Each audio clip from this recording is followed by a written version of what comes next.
Hey, what's up guys? How's it going? We're working on a Chevy Silverado air conditioning. The guy had more Freon on it and it stopped working because the pressure went too high on the AC, so we had to remove some more Freon on it. And he has no air coming out because the cabin filter was clogged up because he works a lot in construction. This is his truck, you know, it's a Chevy Silverado 2015. Cabin filter was clogged up, you wouldn't get no air coming out, and you can see how dirty it is inside. Look at that. So you might want to make sure if you're in the dirt construction a lot, you replace it. You replace it, because if you can leave it without one. That's if you're not working on the dirt a lot, construction. But if you really are working in construction and you're around if you're around dirt roads, you're gonna need to put another one back in there. So this is where it goes. You see, this is the cap. It comes off. No.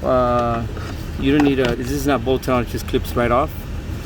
And let me see how it goes back on. It goes on right here.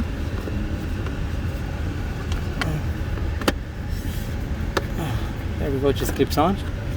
You see it's right in there.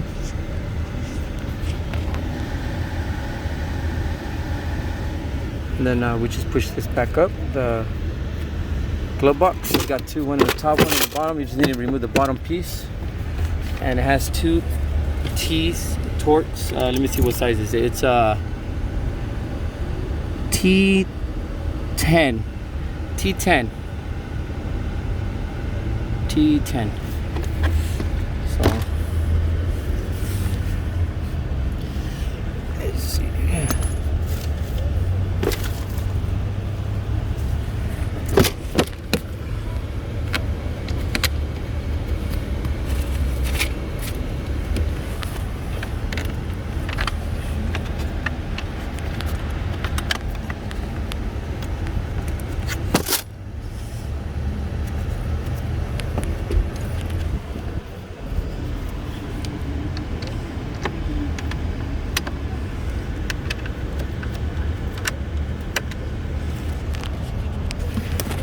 Let me set the phone right here so you guys can see.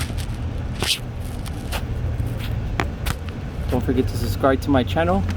I've been doing air conditionings for about 10 years now. I'm not the best, but I do have a lot of knowledge. Any questions, you can message me and I can help you. Do not add Freon on your vehicles. Just because it's 110 degrees in California right now doesn't mean you got to keep adding more Freon to your car. You end up messing up the system. So just leave it how it was. Take it to an AC shop so they can check it out for you before you add more Freon to it, because it'll stop working. He added more Freon on AC. Went and bought a bottle. He spent it probably 60 bucks. I'm only gonna charge him about 140 for everything. So he just threw away, you know, 60 bucks to the trash. But I'm showing you guys how to replace the filter just in case it gets clogged up, like on a lot of vehicles it does.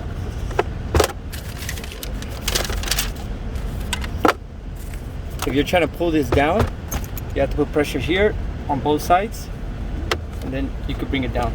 See?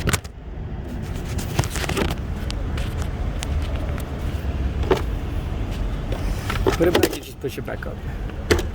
So there we go. Now we got way more air coming by. Like now it's like crazy big difference. You can even hear it when it's forcing itself and nothing's coming out. It's way better. We're at 60 degrees. Customers gonna be very happy.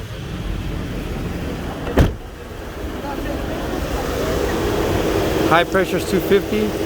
Low pressure is 75 right now because it's so hot outside. We're gonna cool it down a little bit by adding water to the condenser. That will bring the pressure down. We'll bring it down about 160, 150. Now we got it at 150 because it's just so hot right now outside.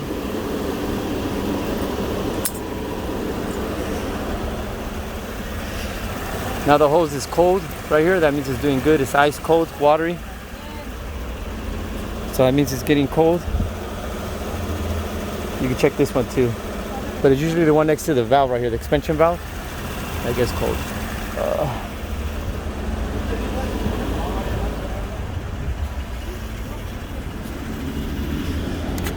Pull the windows up.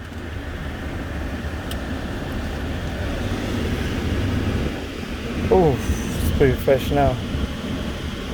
If it's hot days like these, you don't want to put it full blast.